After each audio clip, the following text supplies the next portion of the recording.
Don't skip. It happened on a Tuesday morning, just after sunrise. Alex was sitting alone in his car, stuck in traffic on I-5, staring blankly at the sea of brake lights stretching into the gray Seattle fog. His coffee had gone cold. The driver cut him off without signaling, then slammed on the brakes. Alex's knuckles clenched the steering wheel. Something inside him snapped. He didn't scream, he didn't curse, but he felt it. A quiet, venomous fury curling its way up his spine. And then just like that it hit him. Why am I this angry? This wasn't the first time he'd felt it. He could trace it back to so many moments. When his boss dismissed his idea in a meeting. When his roommate left dishes in the sink for the third night in a row. When he saw another post online that made him feel like he was falling behind in life. Always simmering, always tight in the chest. And always taking something from him. But that morning, he saw it clearly for the first time. The anger wasn't coming from them. It was coming from him, from what he believed should or shouldn't happen. How people should act. How life should go. And that realization shook him more than the anger ever could. It was the beginning of an unraveling. A quiet war not with the world, but with the narratives he'd built inside his mind. And in that stillness, he remembered a quote he'd once heard but never truly understood. You have power over your mind, not outside events. Realize this, and you will find strength. Marcus Aurelius, the Roman emperor who faced plagues, betrayal, and war, yet somehow remained steady. That day, Alex decided he'd had enough.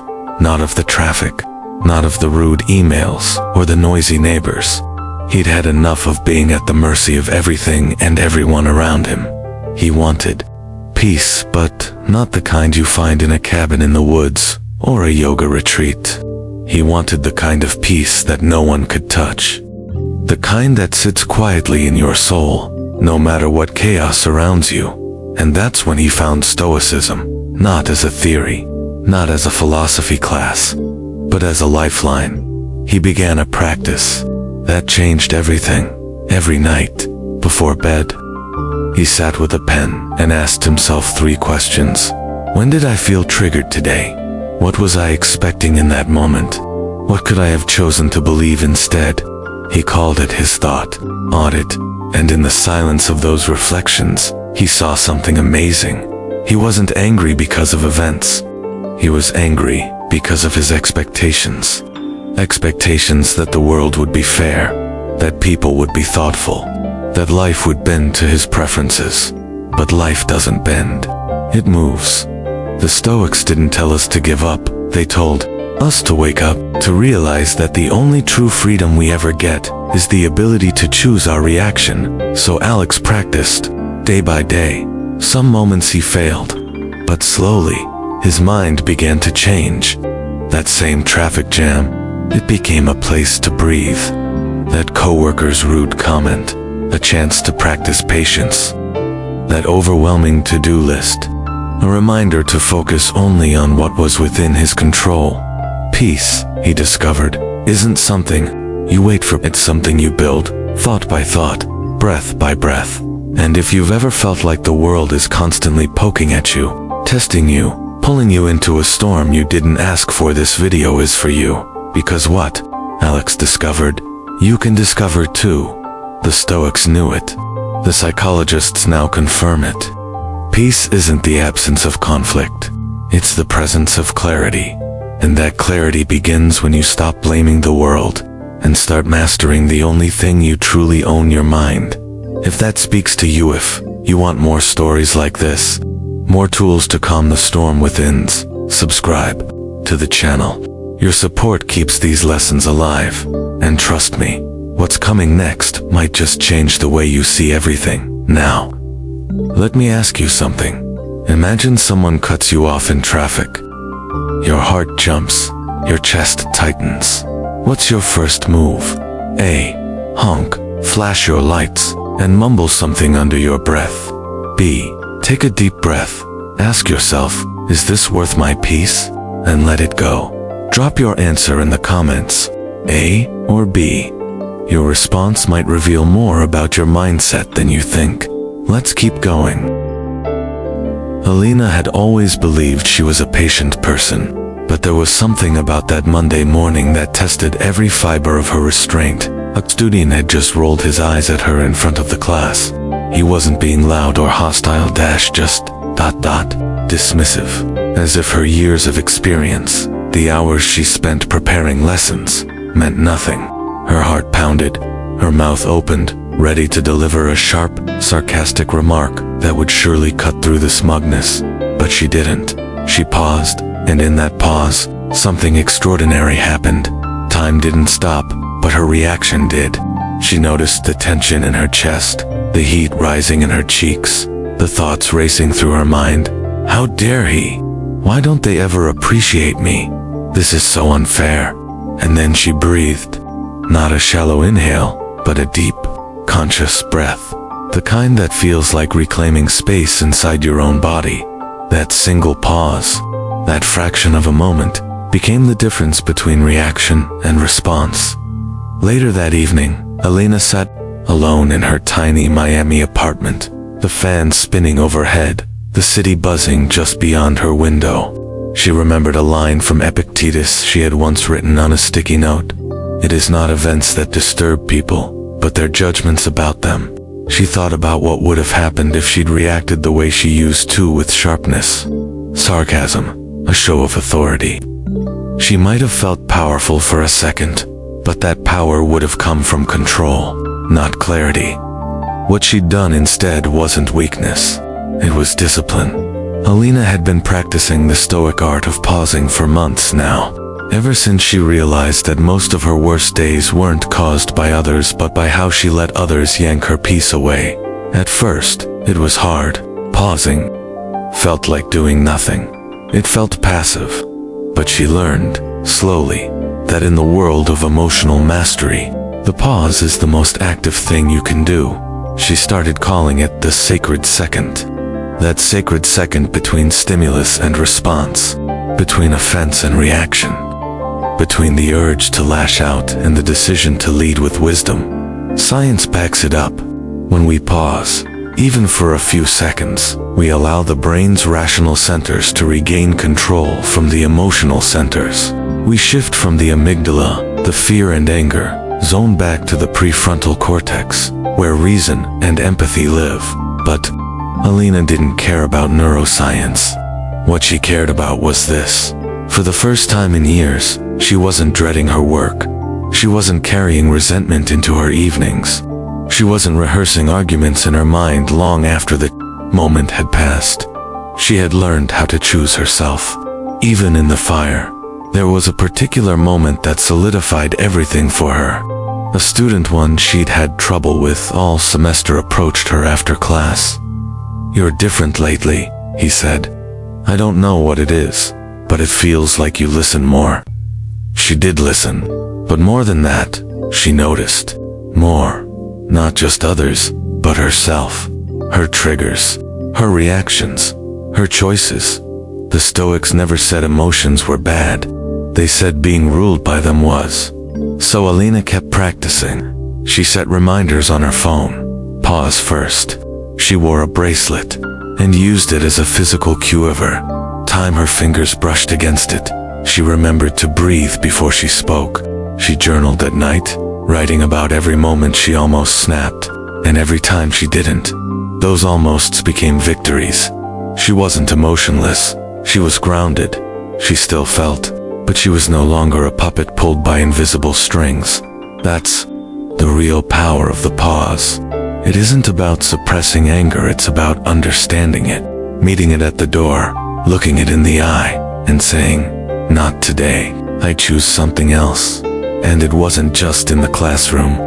The pause helped her in family arguments, in moments of loneliness, in times of fear. It helped her show up as her higher self, not her most triggered self. So if you've ever said something you regret, if you've ever walked away from a moment thinking, "Why did I react like that?" then maybe what you're looking for isn't another apology, but a practice. Try it.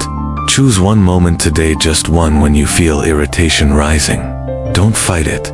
Don't suppress it. Just ... pause, and in that pause, remember Aline, standing in front of a room full of teenagers, heart pounding, breathing deep, choosing not to explode, choosing instead to master the storm within. That's not weakness, that's strength.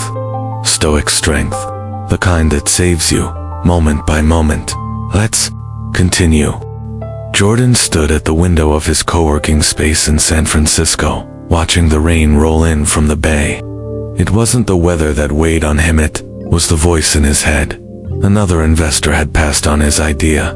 Another email unanswered. Another moment where the world seemed to confirm what his mind had whispered for years. You're not enough.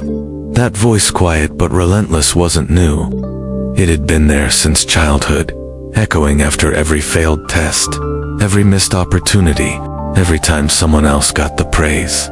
It didn't scream, it murmured. And that's what made it dangerous, because over time, it sounded less like fear and more like truth. But today, for the first time, Jordan decided to speak back. He didn't yell at the voice. He didn't try to drown it out with false positivity. He sat down, opened his journal, and wrote one sentence. What if I'm not broken, just untrained? That question became the turning point. Stoicism teaches that our greatest battlefield isn't out there, it's within. Marcus Aurelius knew this when he wrote to himself, not as a ruler, but as a man trying to stay grounded. The soul becomes dyed with the color of its thoughts. Jordan read that line over and over, and it finally clicked. His anger wasn't just from what others said, it came from what he had been saying to himself for years. So he started tracking his self-talk. Every time a rejection came, every time someone dismissed his idea, every time his startup hit another roadblock, Jordan paid attention not to the event, but to his inner narration. This proves I'll never succeed. They're better than me. Why do I even try? He started naming these voices, the critic, the comparer, the doubter. And then he did something Stoics would have applauded. He held court. Each voice got its say. But afterward, he responded like a wise judge to the critic. What's the evidence I've never succeeded? To the comparer, am I seeing the full picture or just their highlight reel? To the doubter, have I faced worse? Didn't I survive that last storm? This wasn't toxic positivity. It wasn't sugarcoating pain. It was truth, Stoic truth, based on evidence, not emotion. Over time, Jordan created what he called his truth file, a document filled with moments he had overcome fear, solved problems, helped others, stayed calm. Each entry was a rebuttal to the old voices. Each memory a proof of strength. He read it daily, and the next time an investor said no, the voice still came, but it was quieter, weaker. He looked at the rejection and thought, this doesn't mean I'm unworthy. It means they weren't the right fit. Simple, clear, empowered. Jordan also built a daily practice he called Stoic affirmation. But instead of saying things he wanted to believe, he repeated things he knew to be true. I've faced failure and I'm still here. My value isn't determined by applause. I control my character, not the outcome. He didn't recite these to hype himself up. He recited them to remember who he was beneath the noise. Beyond the moment, what he learned, and what the Stoics always knew, is that self-talk is not fluff, it's armor, or it's poison. And we choose, every day, which it will be. Anger doesn't always roar. Sometimes it shows up as silent shame, as chronic comparison, as that tension behind your eyes when you scroll through someone else's success. But the antidote isn't to numb out, it's to speak up to yourself. Jordan didn't become invincible. He still had setbacks, but the difference was this. Setbacks no longer became stories about who he was. They were just setbacks. And his inner voice, once a bully, had become a coach. You have a voice too, and you can train it. Today, start by writing down one thing your inner critic says often. Then ask, would I say this to a friend? If not, rewrite it.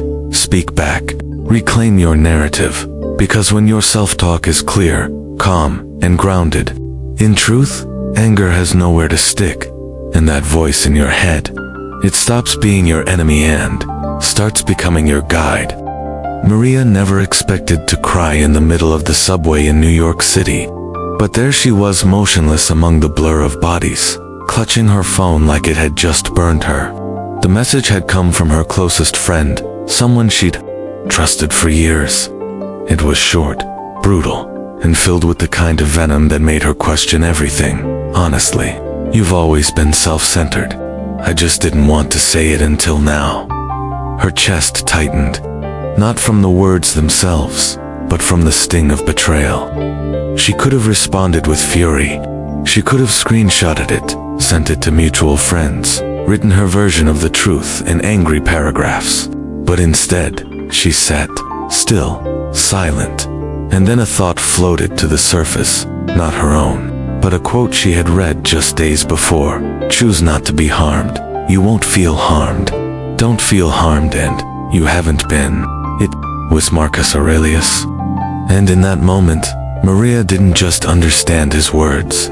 She embodied them. Offense is a story we tell ourselves, and Stoicism offers us the power to rewrite that story, not with denial, but with discipline. Maria had always taken things personally. A delayed text, they must be ignoring her. A cancelled plan, she wasn't important enough. A backhanded compliment, proof they never really liked her. Her inner narrative was one of scarcity. Not enough love, not enough respect, not enough space for her. But now, in the middle of that subway car, she realized something. She could make this message mean anything. That her friend was right. That she was broken. That no one ever truly cares. Or she could make it mean that people lash out when they're in pain. That relationships sometimes fracture. That her peace didn't need to be shattered by someone else's projection. She didn't reply. Not out of silence or surrender, but out of strength. She chose her peace over her pride, and this became her new practice. The narrative shift.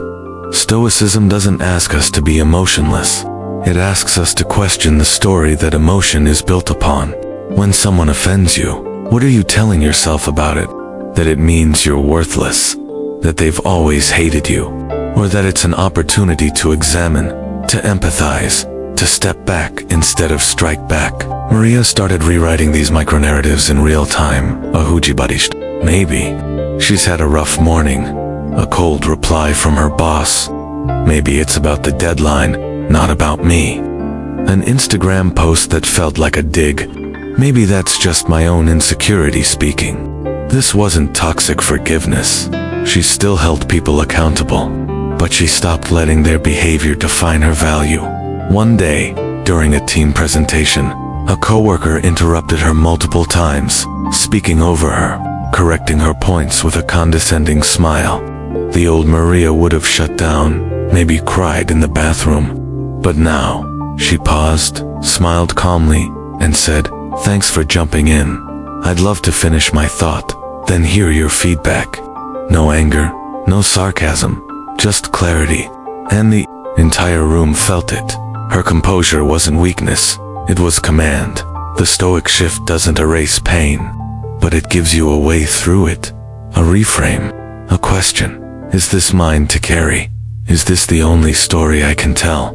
Maria learned to carry an invisible filter, a Stoic lens, through which she could see offense, not as a personal attack, but as data, feedback, evidence of where her boundaries were needed, where her ego was still tender, where her peace could be protected. She also adopted a mantra: I am not the center of other people's storms. If someone snapped, gossiped, ghosted, maybe it wasn't about her. Maybe it was their storm. And she had the choice to stand outside it. What would change in your life if you made offense optional? If you viewed every insult, not as a wound, but as an invitation to remain grounded, to respond with wisdom, or sometimes, to simply walk away. Maria didn't lose her fire. She just learned how to direct it. Toward creativity. Toward clarity. Toward choosing what mattered most. Not being right, but being rooted. That's what Stoicism gives us. Not a shield to block every blow, but a mind strong enough to decide what becomes a blow in the first place. There was a time when Jordan believed that passion alone could carry him through anything. Late nights fueled by caffeine and raw ambition, big dreams scribbled into notebooks, startup ideas pitched over craft beers in crowded co-working spaces. He had been told since college that passion was everything, that if he chased what lit him up, the world would bend to meet him there. But life didn't bend, it burned. After his third failed venture, Jordan found himself sitting alone on the rooftop of his San Francisco apartment, staring into the fog. Passion had driven him to take bold risks, but it had also made him impulsive, reactive, and obsessed with constant highs. He was either soaring or spiraling. There was no in between, and now he was just ... empty. That night, he opened a book that had been collecting dust on his shelf, letters from a Stoic by Seneca. One line struck him like a thunderclap. It is not that we have a short time to live, but that we waste much of it. He closed the book and whispered to himself, maybe I've been chasing the wrong thing. What Stoicism taught Jordan, and what many of us are never told, is that passion without purpose is a fire without a hearth. It consumes, it rages, but it doesn't warm. Purpose, on the other hand, is slow burning. It's steady. It's aligned with something deeper than adrenaline. He began to shift his focus from chasing what felt good to building what meant something. Instead of launching another startup based on a trending app idea, he asked, what problem am I truly called to solve? Instead of networking to impress, he started connecting to understand. His conversations changed, his goals clarified, and something surprising happened. The volatility stopped. He didn't swing between mania and burnout anymore. He found rhythm, focus, peace. One of the hardest moments came when a well-known investor offered to back his new project, an idea he had crafted during his passion era. It had buzz, it had virality, it had excitement, but deep down, it no longer aligned with his deeper values. He sat with that discomfort, that fear of missing out, and then he said no, not because he lacked courage, but because he finally had clarity. Stoicism teaches that energy is a limited resource. Epictetus reminds us, first say to yourself what you would be, and then do what you have to do. Passion reacts to the world. Purpose creates it. And Jordan chose to create from a place of alignment, not excitement. He began to structure his days around intentional effort. 3 priorities a day, deep work blocks, weekly reflections on what moved. The needle not what made him feel busy. He still had ambition, still had goals, but now they were rooted in service, not ego. People noticed. You're calmer now, a friend told him. You seem ... grounded. That was the word. Grounded. Jordan started mentoring younger entrepreneurs, not because it stroked his pride, but because he wanted them to avoid the crash and burn cycle he had barely survived. He wasn't loud anymore. He didn't post every win online, but his work spoke louder than he ever had. Purpose became his compass, not dopamine, not hype, not urgency. And the truth is, this choice is available to all of us. Passion is easy to ignite, but hard to control.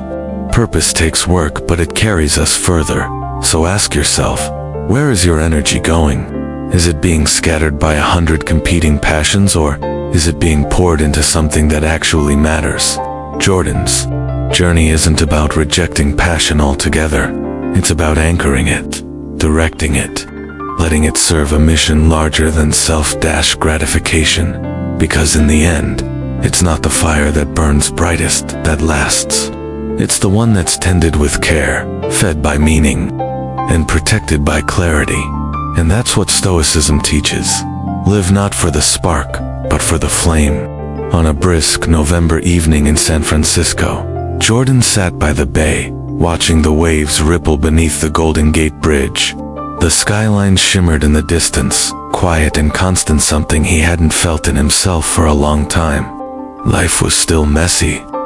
His latest client project was behind schedule. His brother hadn't called in weeks, and yet, for the first time in years, Jordan wasn't overwhelmed. He was steady. He had spent months diving deep into Stoic philosophy, Marcus Aurelius, Epictetus, Seneca, and turning their wisdom into daily rituals. But it wasn't until life hit him with its full weight again that he realized how far he had come. The difference wasn't in what happened to him, it was in how he responded. That morning, Jordan had received news that a promising contract had fallen through.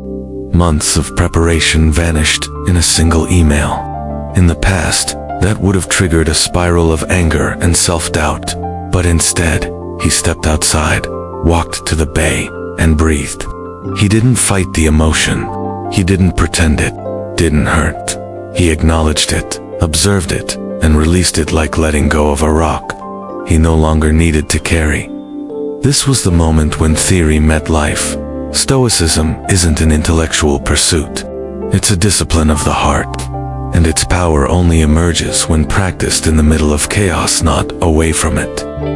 Jordan remembered what Epictetus had said: "Don't explain your philosophy, embody it." And that's what he had learned to do quietly, consistently.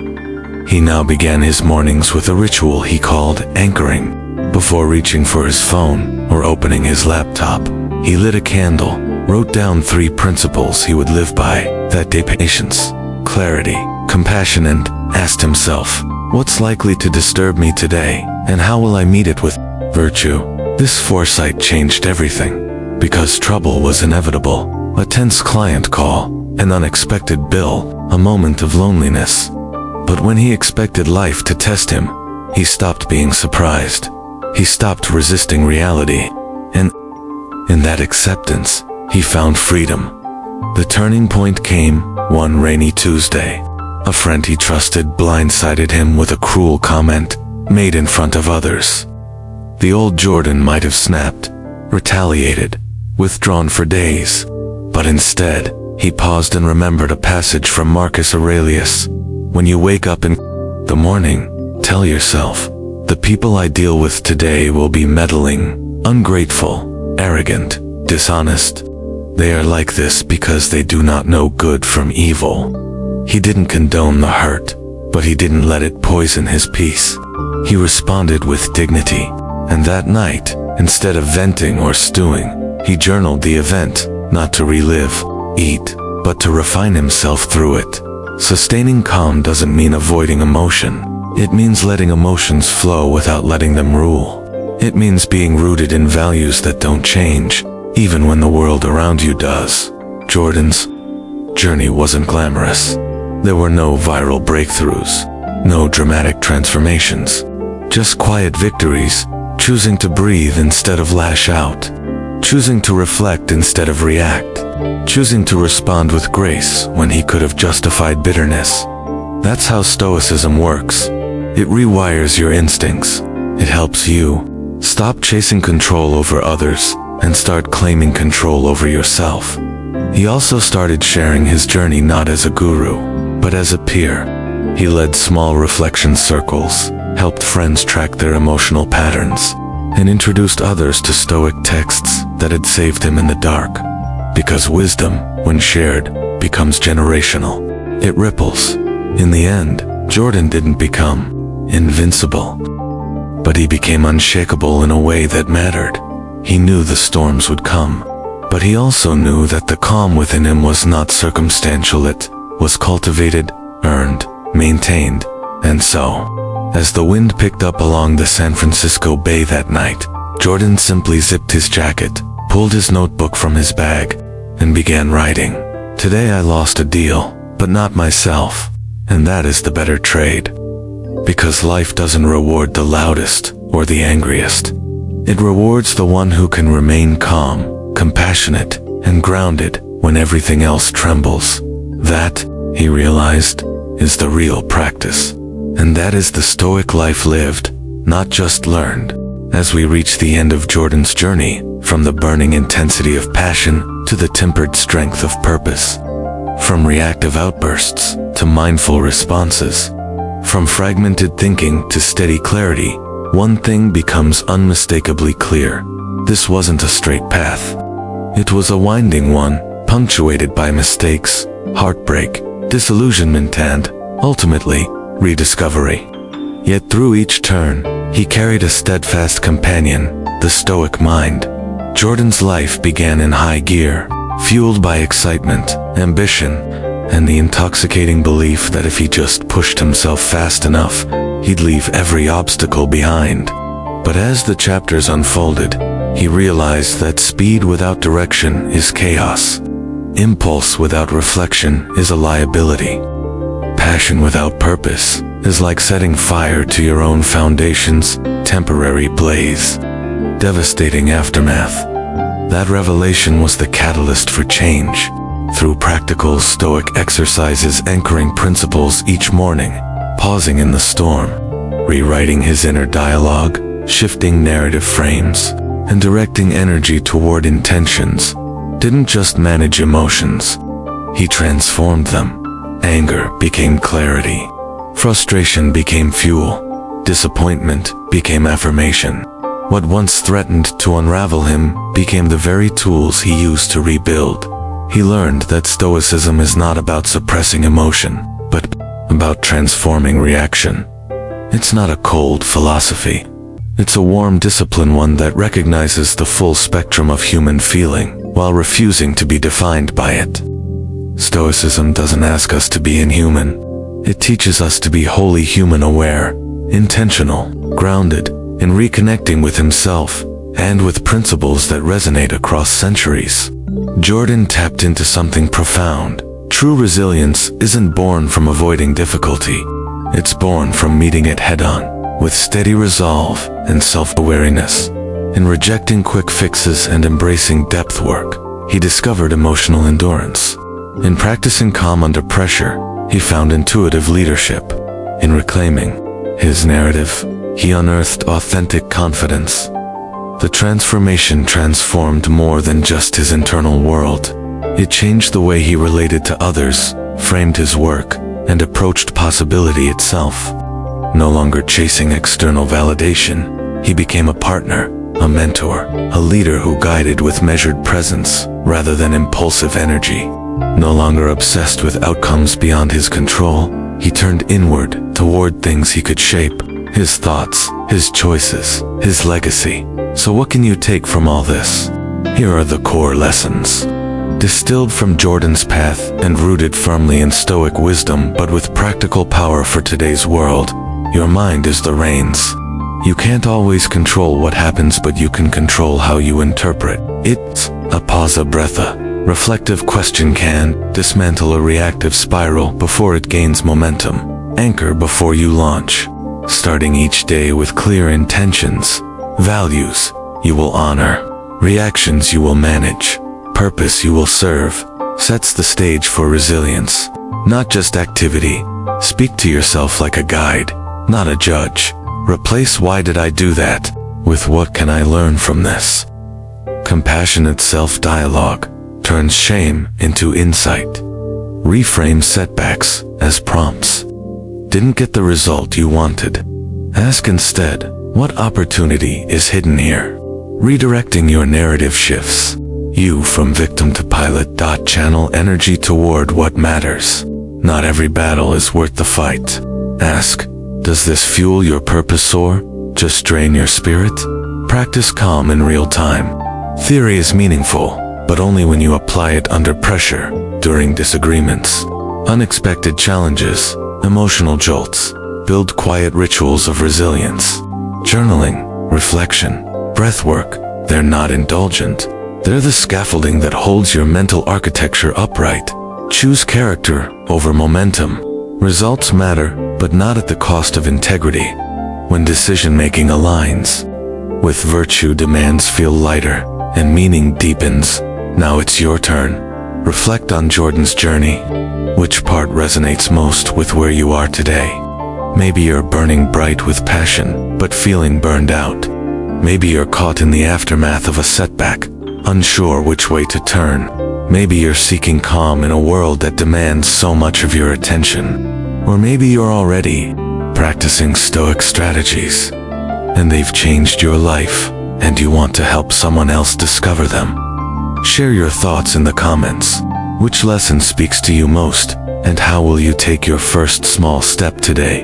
Your insights might be the spark that lights someone else's clarity. Let's make this comment section a space of shared wisdom, not just words. If this video helped you anchor your intentions or sparked a new question in your mind, consider subscribing and hitting the notification bell. Your support gives us the fuel to continue creating content rooted in depth, emotional strength, and timeless reason. It's free, it's simple, and it makes a real difference. Thank you for being here, and for choosing to walk this path of mindful self-mastery alongside us. Remember, life will always challenge you, but when you don't yield the inner calm, you never stop being the source of your own strength. Stay grounded, stay resilient, and above all, let your clarity carry you forward.